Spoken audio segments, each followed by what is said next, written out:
Welcome to 3 on the Ones and Twos with your hosts, Tom, Cassie, and James. Just 3 old friends talking about their favorite records. Think of it as the coolest booklet for music nerds. So, welcome to 3 on the Ones and Twos. I'm Cassie, James Joyce. Tom is on assignment. We have 2 very close old friends of both of us here. So the last episode, Melanie Harmon guest host, and our friend Chad Wiener was guest and picked the record. And so it's switched. Now we have Melanie Harmon as the guest picking the record, and Chad's going to guest host. And so I just recently, you have known these 2 people since high school, like since you were a teenager. I was trying to think the other day. I think I've known you guys since 1990, probably. That was my freshman year. Wow. Yep. Yeah. I know that And the big thing is you guys were homecoming. Oh, we didn't point that out, that you guys went to homecoming together. We did. Went to homecoming together. Year, right? Was it your senior year? Yeah, it was my senior year. Oh, wow. Yeah. The class president. I'm very lucky. This is I was just a rep. I was just a rep. Chad was the coolest. He was so sweet. He was tall. He had, at the time, a giant tattoo on his head, and it just drove us all wild. And he was just the kindest person, just like his BFF, still to this day. So speaking of his BFF, that's how I met you. I met you. James was. This was only maybe within the last couple years. It was during the pandemic. Yeah, James was DJing at Argosy. I think it was after things had kind of lifted up some. He was DJing at Argosy, and Sue asked if, I wanted to come, and I did. I wanted to catch, because he plays the best music when he DJs. Yeah. So I went down to meet her, and she's like, yeah, I'm meeting a couple friends, and you were one of the friends. And she's just like, you guys have a lot of friends. And we do. We have tons of friends in common. Yeah. And I'm like, I don't understand how. I just met you within the last couple years. I feel like that's been like an undertone for the past few years. But Right. a lot of that's because I was geographically right, in another world. And I was so, before that. yeah. Like I was for a while before that. From 2000 to 2007, I moved to Florida. So, I kind of get that, but I'm just really excited to know you now because we have so much in common. And I think Sue kind of pushed that. She set us up on some dates. Matchmaker, yeah. And then we were all in the Idols gang together, like the ATL Idols. Yeah, so this is true. The Idols gang. It's been a lot of fun. It's been some good times.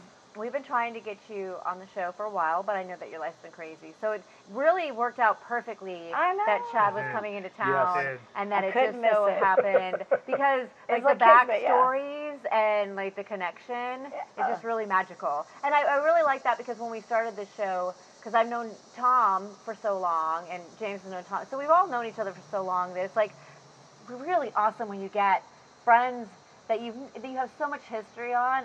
That last episode blew my mind. So it's just with the connection, this is just really kind of magical. So I'm very, very excited to have you. I would like to hear if James has any stories, backstories or anything, or. It'll all come up because of the record you chose. Oh. Sort of it kind of goes back to. It ties back to a lot of great times at with the Masquerade, the main venue that we used to go to, because honestly, the Masquerade was, people like to dump on the Masquerade, especially later on, they were like, oh, I hate that place or whatever, but you know what, it was a place where you could go see these great bands. Most of the time it was all ages. Yeah. Yep. Sometimes it wouldn't be, and we'd be really bummed out because we'd be standing outside I guess we can't get in. And even then, it was only 18 and over. That was the worst it would be. But we'd come at 16 years old trying to get in. Yeah. But most of the time, it was all ages. Affordable. And the Cotton Club or the Points or some of these other places were not all ages. Yeah. So all the bands that you've been in, all the bands have you ever played the old Masquerade? Yes, the Midget Farmers played with the Dead Milkmen. It was amazing. Which we have to thank Chad for. Yeah. because he was pen pals with Joe Jack Talcum, right? Yeah, and it's a funny story because, like, originally the Masquerade was like, let's... Can't believe we're talking about this story. Do the Christmas Eve show with Jack the Lad. I'm just like, do you guys want to play Christmas Eve? We're just like, no. I was like, what else do you have? And they're like, we got the Dead Milkman coming up. And I'm like, yeah, we'll take it. Hello. Yeah. Yeah. So how am I just now hearing this though? Yeah. No, I didn't get to go to it. Because like so many people from Athens came to that show to see us. When was it? Freshman year. It would have been January, either late January or probably late January, 1994. But I knew you. I know. But what? Billy was there. But what? It was bonkers. It was sold But out. I loved It was unbelievable. That was a high point. That was kind of like the peak of Masquerade for me was playing with opening for the Dead Milkman. That's incredible. Well, it's a band that was so and I've never important seen Dead to us. Milkmen, so like yeah, seriously, Fiddlehead has like new Instagram stuff, and they opened for Fugazi. Yeah, we were there at that Fugazi show. They were great, but nobody was moving because it was sort of this, you don't acknowledge the first band, and it was really funny. They told us to go on at 9:30, and we're like, okay, and they're like, no, wait till 10, and we're like, okay, whatever. It's like your club. So we get up there, and we get up on stage at 10, and we're just like used to like getting up on stage, putting our instruments on, and like starting. No lights on, nothing. And I look at Eric, and I look at James, I'm like, let's go. Like, we're just standing here. No lights on. And like, I swear to God, we played for like 10, 15 seconds in total darkness. That's the awesome. lights come on, there's madness in the crowd. And I was like, everybody is going crazy. And you guys are like 18, 19 years old. Yeah. Like you guys are like still freshman year of college. Yeah, we're kids. That's incredible. Right. So some of their seminal bands, like from all of their life, they've had those experiences. I know that this episode is gonna touch on Masquerade. Oh yeah. I know it is. So Melanie, we haven't even talked about what the album is. Yes. What record did you pick? I picked. Now this is one of my die-hard, all-time favorites, starring Les the Hottie in Primus, Frizzle Fry, which I can remember was digging deep for this, and I can remember someone giving me their cassette of Suck on This. And got me into Primus. One of the skater guys at Milton High School where I went, and he was like, you got to hear this. And it changed my life. And so when this album, when I was able to go to Turtles and pick it up on cassette, I had that cassette forever. I had the cassette too. It brought a whole entity of people together in a time where all of this like funkadelic, thick bass, crazy hair, jumping around, like hyper madness was just kind of going on, and it was like in such a contrast to like so much anger and some hardcore that was developing that I also liked. Sure. But this album was right around when you discovered this and all this happened. This was right around 90 when it came out, like sometime in 90 when it came out. Yeah, freshman year. I think the end of my freshman year was when I remember listening to it for the first time. So I graduated in 90, and I graduated in Marin County in the Bay Area. So, and they are from the Bay Area. Yeah.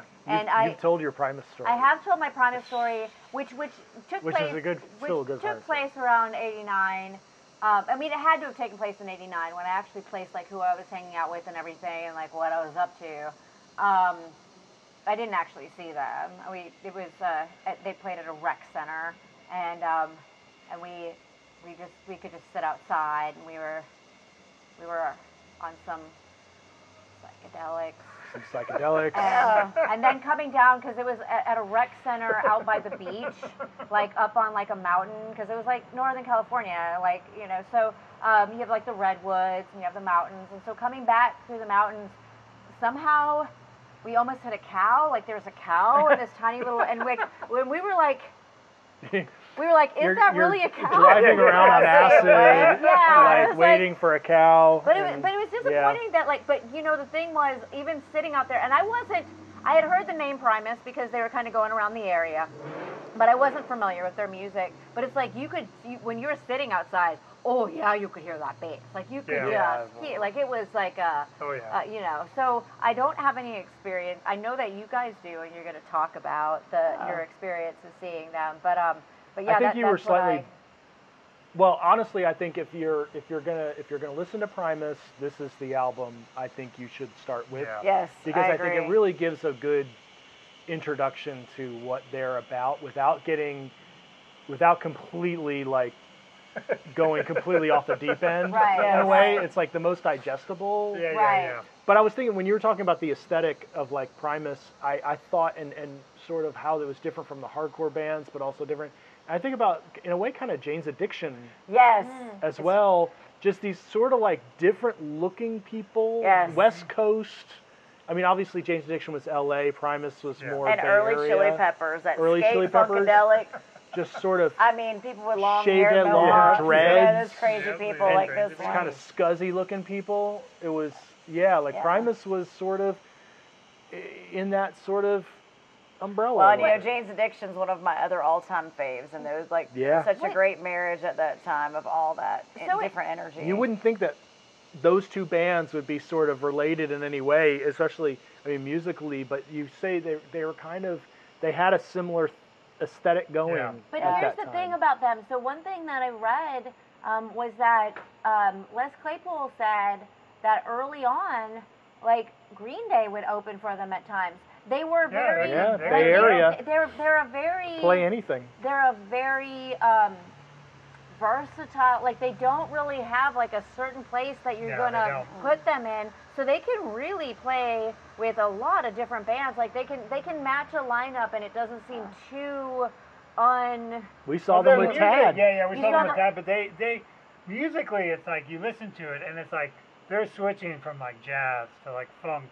To like metal, to thrash, just like constantly. And the technique. And like all of them are impeccable musicians, and so it's like they can play with anybody because like they're nothing. They're no genre. Like everything at once thrown at you with Les Claypool. So this would probably come out, but so when Cliff Burton passed away at Metallica, so like.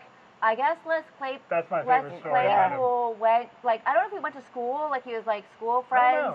He was school friends with Kirk Hammett. So he auditioned for Metallica. Yeah, he did. And wasn't a good fit. He didn't. He didn't think so, but he was like, okay, like he was just like, yeah, I don't think I. But I think they said it was just like, man, that guy's too good for it anyway. But he's just like, they're just being nice. I mean, they all sound like really nice people, but they're all millionaires. It's fine. But yeah, there's nobody is mad about anything at this point. I thought it was so interesting that it's like that. I mean, there's just a lot interesting about this. Like for the fact, like.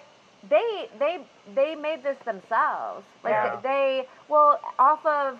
So I guess Les Claypool's dad like financed Suck on This. Mm-hmm. Yeah, that's great. And they just like they would print like. Also a band that first album was a live album. Right? Yeah, and it was a live album, right? So you think about what bands started their first album with a live album. Can you think of any other? I don't know. I can think of one for sure, other than Primus. What's that? MC5. Oh, okay. Nice. Kick Out the Jams. Okay. But schooling us always. No, I just think about that. No, I mean you're right. It came to me because that's the template, and it's almost like what other band other than MC5 started with a live album? A live album, right? Primus with Suck on This, which is they financed that live album. It's a ballsy thing to do. Through like Les Claypool's dad just like loaned them a little bit, and then they sold enough to pay him back, and then they continued every time they sold enough to print more, they would, and then they sold enough then to have the money to come up with this, and then Caroline Records didn't pick them up until after they had made this, and so then they had like distribution on that, which I think is like that's really incredible, like to. You know, take that route. It's very DIY. I mean, they were as sort of they had a mission and they had a kind of a vision, and they were very confident in what they did, it seemed, and they sort of made it. They manifested it. Well, and they really had to do their own thing because there wasn't anything on this planet quite like that. Yeah. And everyone who was a part of like that reckoning at the beginning, we all knew that. We felt it. Yep. We felt the fun. We felt the energy, and it was just. I was thinking the other day when I put this album in, because I listen to this all the time, and I was like, what do I love most about this? What can I say? And it's that it always makes me smile. It always hypes me up, and that's pretty much true for almost any Primus album, but this one goes almost like to my soul because it encapsulates so many chartered memories all the way down to like the beginning of high school, when high school sucked, but here's a good part of it, and that's my story. But like, and seeing your friends at shows, I can remember being at the Seas of Cheese at Masquerade with you guys, and seeing you guys there, and we didn't really know each other that well, but you guys were from one of the other schools. We were both from the same part of town. So when was that? That was 91. That would have been. No, I think it was the summer of '92. So it would have been. No, summer. I think you're. I wasn't driving yet. Oh, so that was summer '91. So it's funny because my first memory of Primus is like I wasn't 16 yet. James I was 15.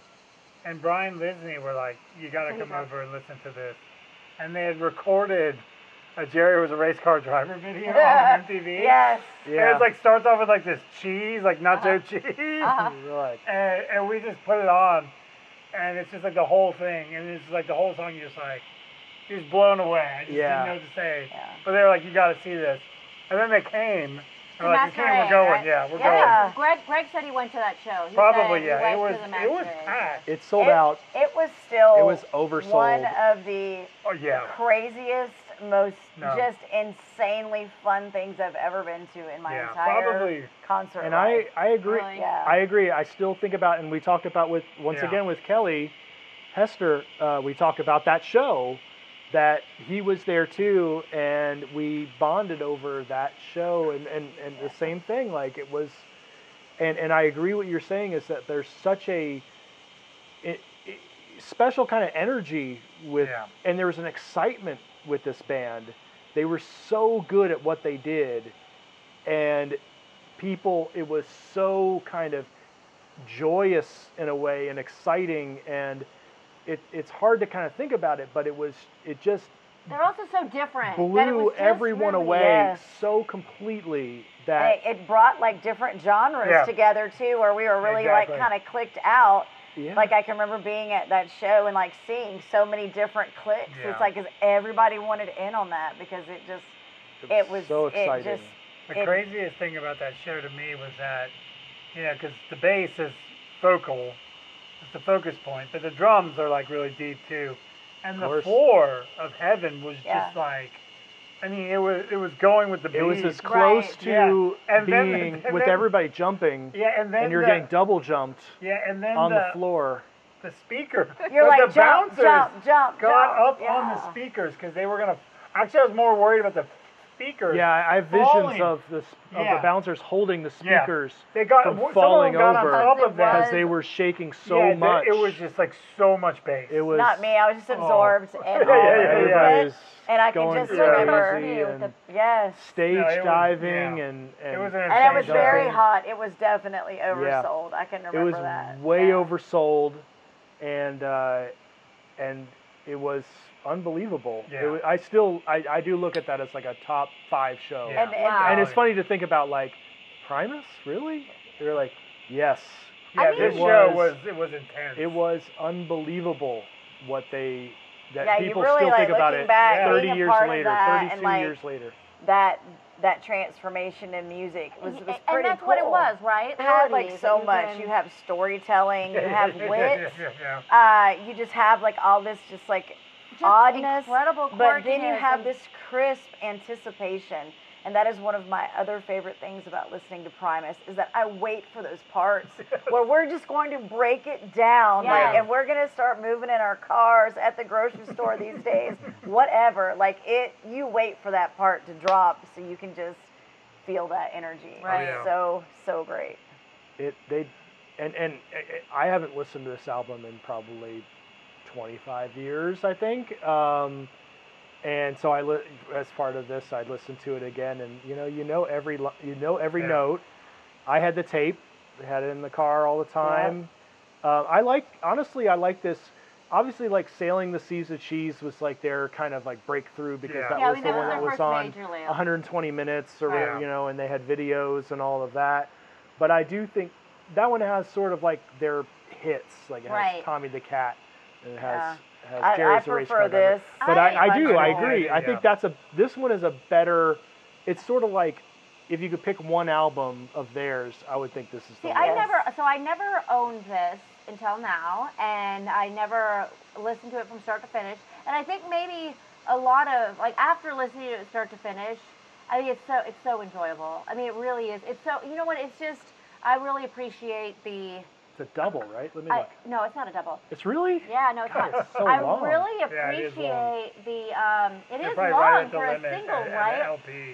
But they put it on one, I appreciate anything that's just owning personal uniqueness and then creating art from that perspective. Yeah. And I also because it's just a lot of it's just so silly, but also but it jams. Try it jams, being 15 with that and trying to explain to your friends. And I remember JJ handed me that cassette going, you just got to listen to it. Well, correct me if I'm wrong, James, but I remember the drum kit, and it was 64, 80 pieces. It was Really? I mean, it was just the whole. It was like Neil Peart. It was like Neil Peart. I mean, it was like a Neil Peart some level. of their heavy influence. I mean, Yeah, I mean they're all masters of their instrument. Music school guys. They're all Berkeley or whatever. Yeah. Real. I don't know. Were they? I think they. Maybe. I know that they were academic musicians. I mean, I always thought the guitar player studied under Joe Satriani. And yes, he did though. Yeah. Well, so you knew that they were coming from a musician. These were all ringer guys, but they were taking their musicianship and making something completely crazy. I mean, they could have been just playing jazz fusion, which they kind of are, but at the same time they're making it their own thing, rocking. Yeah. And they're just running with it and just doing insanely fun things. Yeah. No, I was like James. I hadn't listened to this in 20 years, maybe. I mainly listened to Suck on This because I had it on CD, so I had CD players in my car. So I hadn't listened to this 20 years. While you're delivering pizzas. Exactly. I put this on, and I'm just I know the note. I know where it's going. Yep. I know the next lyric. So much fun. And you put it on anywhere, and everybody kind of it's one of those bands that brings the room together. Everybody knows. I mean, it's a really, really, really fun record. Yeah, for sure. I mean, I think I've listened to it probably 10 times this week, just getting all giddy about talking about it. Too Many Puppies, did you know? Too Many. Okay, so that's one of my favorites on here because it's just so fun. It's tragic though. Well, also, but it's tragic. But so Les Claypool's roommate was dating this girl whose dad was the minister at the church across the street. So when he recorded Too Many Puppies, he didn't want to do it in the apartment because it would be loud and you think of what he's saying. So instead he got the keys in the middle of the night to the church across the street, and that's where he originally recorded it at the church in the middle of the night. And he's just I think that there's probably something wrong with that. Just singing Too Many Puppies. That song is so fun though. Just and I mean, I think it's just his vocals. Well, no, it's everything. But his vocals are really, really fun to sing along to. Yeah. I think his lyrics, his delivery, it all, I can't listen to Primus for a long time. I can't go album by album by album by album, but I can listen to this and just really enjoy it for what it is. It's sort of everything I need is in that album. And just, I mean, it's got just enough weirdness It's not too weird. It's still rocking. Yeah, there are later stuff. It's intelligent. It's intelligent. Yeah. It has really good dynamics of really quiet stuff and really loud stuff and rocking. So it's like you can, like, there's definitely skill in there. So it's like, as silly as some of the lyrics might be, or like, you know, like as quirky as a lot of it is, it's got the talent behind it. Sure. That you just it doesn't age out. No, it's still one of a kind. Like really, nobody you sounds can't really like that. age it in a sense, like that. Well, and also you can't dismiss it as just being silly when there definitely is.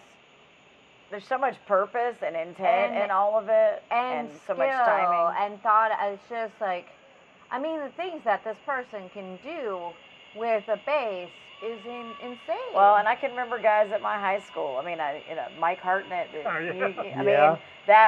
We always sat next to each other, and we became friends. And I was friends with his older brother, really, but we became friends, and like we loved Primus together, and we had those conversations. And he was a huge Rush fan, and and then he ended up becoming this impeccable bass player. And I can remember telling him, like, yeah, you could be just like that, and having those conversations. And he's like a career musician now, but I think he plays guitar now. I don't know. I love that. So like everybody just like wanted to have like a piece of it definitely like uniqueness. Changed things when they came out. Like you could see it in, because there was like funk metal back then that was usually not very good.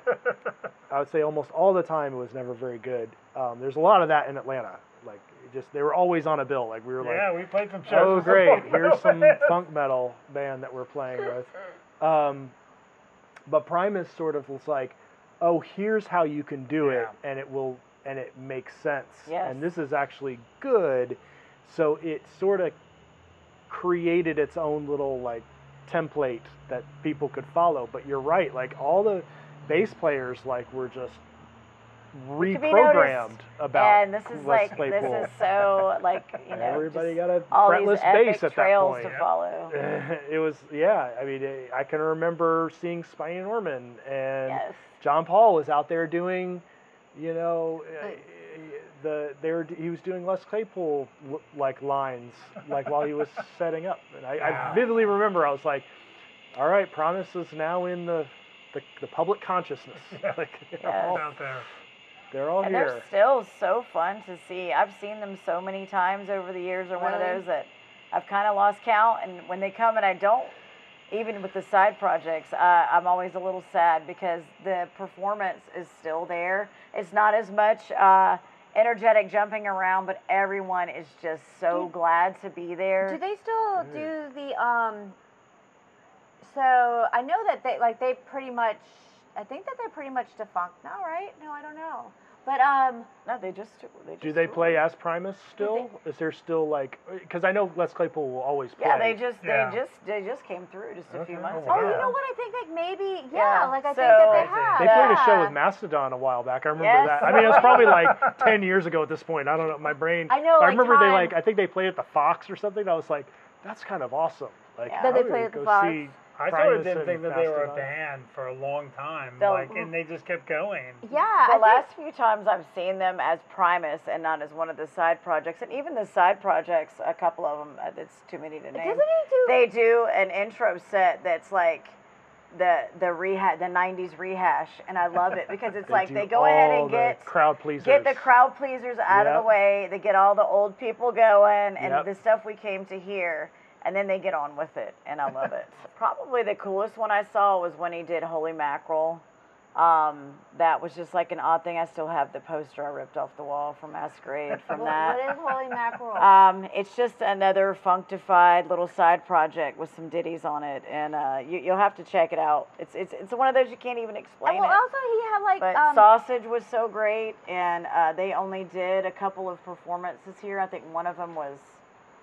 Something at the Masquerade Music Park, and it was like a Helmet and Rollins or something. Oh wow! And I missed that. Sausage, and then there was something else that they did, like some kind of like they did something where they played, and then they had like almost a sideshow of like I don't know if it was like almost like circus performers, it was like sword swallowers, and like like just So there's so many. I should know them all and be able to rattle them off. What a just.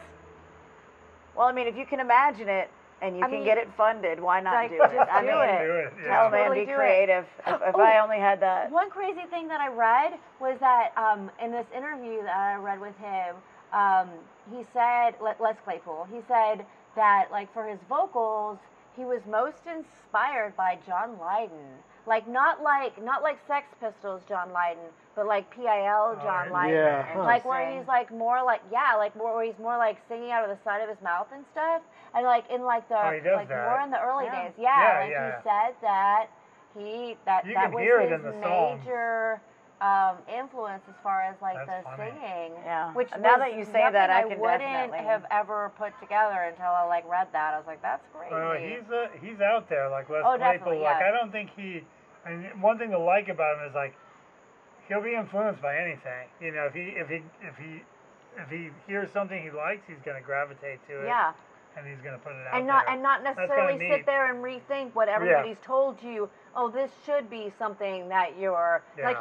He really is just like.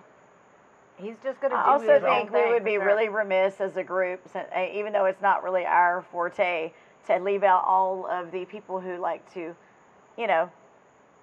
embrace psychedelics and all of the weed and everything, and like the whole group that just waits and waits for all of this silliness to come to fruition, and then the things like the Willy Wonka project and all that come out, right? And you just really get to see all your, craziness come to life, and I mean, and the weird ass claymation, and exactly. I mean, really, could they have come from anywhere other than San Francisco? It really is a magical place. Like just like of just like it. No matter how weird would Primus have come from New York? No. They just had a different sound. No matter how weird you are, like you are going to find a place. You're going to find your place and feel comfortable in San Francisco, in the Bay Area. Yeah, like it really is pretty magical for people that like the weirdness. They'd probably just be a metal band if they were from any other place, especially if they're the East Coast.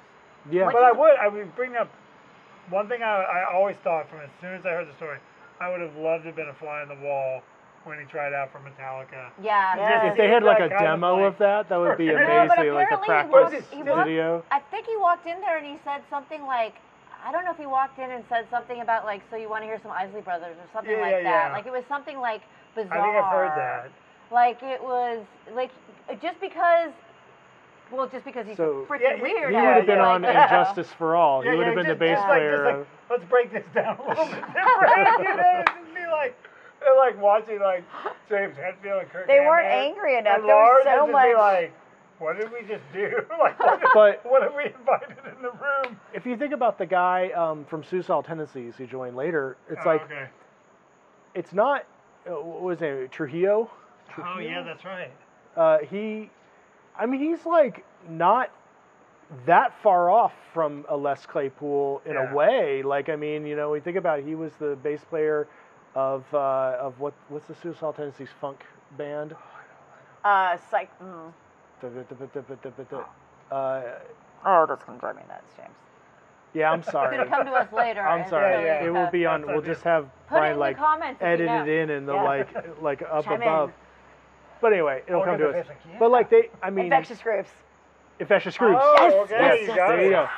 And I think he was in Infectious Grooves. Like you got in the end, the bass player of Infectious Grooves ended up joining Metallica. That's like, okay, the bass player from Primus would have been in Metallica. It would have been probably later on, maybe not Injustice for All. But anyway, it's stranger things happen for sure. As far as definitely. But I'm glad. I mean, he would have been better in Primus. Anyway. Oh yeah.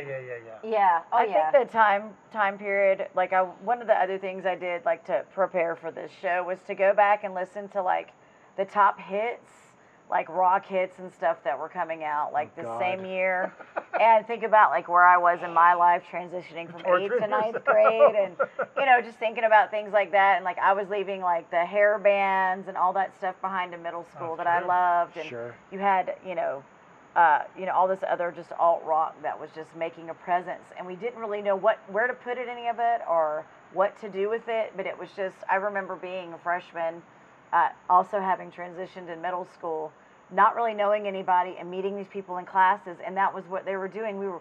They were dubbing tapes, and people were dubbing tapes and just passing them around, and you were just getting all of these different bites of things. Yeah, so and this couldn't have come out at a better time when things were kind of evolving. That period of time was very much where it seems like there was mainstream, and then there was like not mainstream. So there's like 120 minutes and stuff going on, and it wasn't so much about categorizing like what was not mainstream. It just wasn't mainstream. And so it's like the people that were kind of like turned off by things that were like too polished and whatever, they just went to, you know, the not mainstream, and maybe certain things were your thing and maybe they weren't, but you weren't always having to, well, this is this and this is that, and if you really like this, you should like this and not this. It wasn't subcategorized. It was just sort of like, well, this is not what's on popular radio. This is not Extreme or Nelson. I talk to my daughter now, who's 15 in 10th grade. They're emulating everything 90s, and she loves 90s music, and having conversations with her, and I'm like, I say myself getting excited talking about seeing this band or seeing them again and again, and then this time, and she's just like, oh my God, you actually got to see them? And I'm like, wow, that was cool. All right. I did have a little moments like that. So I think the 90s just really, that was, I guess, our 60s, you know? There's just such a great twist and turn. It was a good countercultural moment, I think, in that period, like late 80s, early 90s, hashed out. Yeah. I mean, then it all became commercial after a while, which is kind of funny because a lot of them became rich.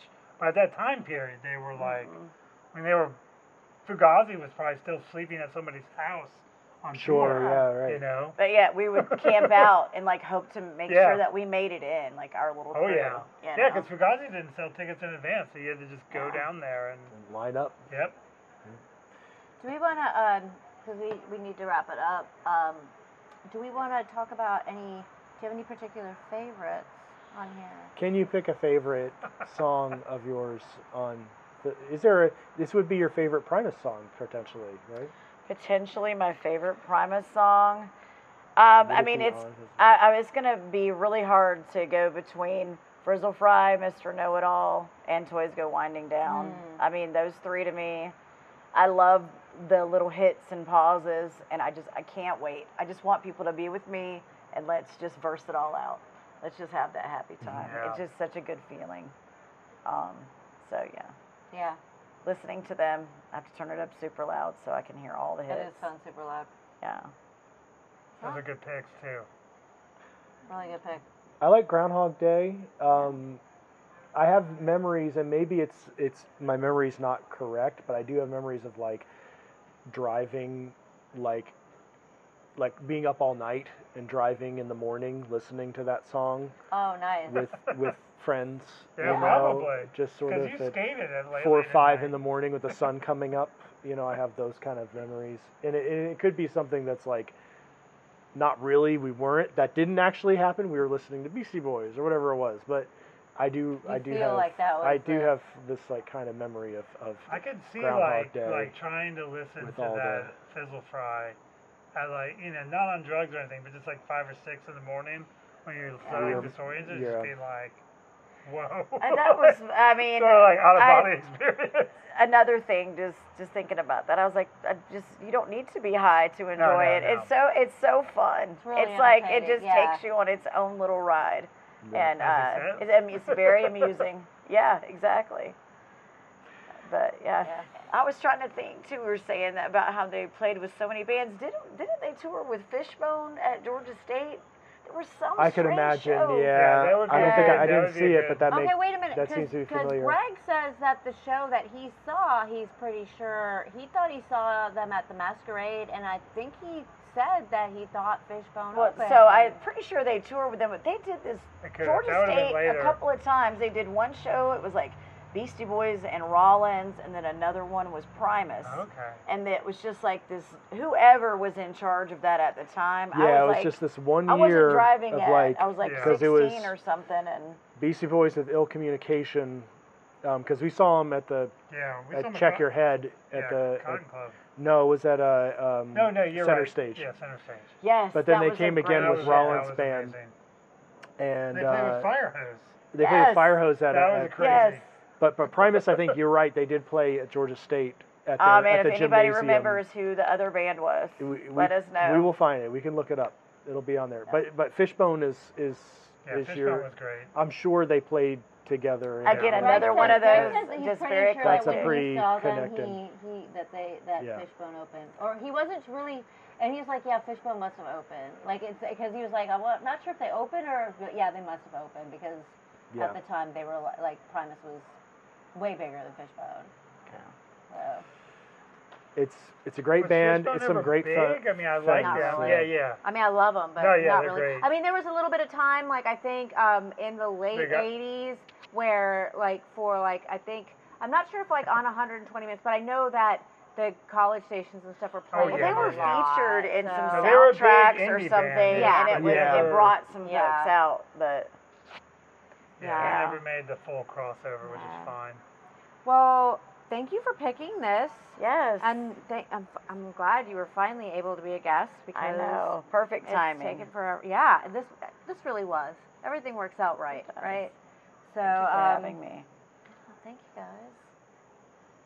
Thank It's you. been good to share these memories. I love it. All right, Good times.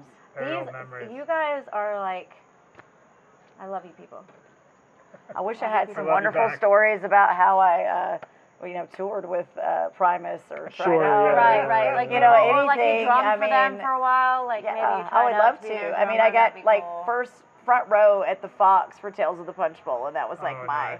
that was my mega celebrity moment with that. I was like, I got him. I'm here. But thanks, you guys. And cheers. yeah. Cheers. Cheers. Thanks. We'll be back next time.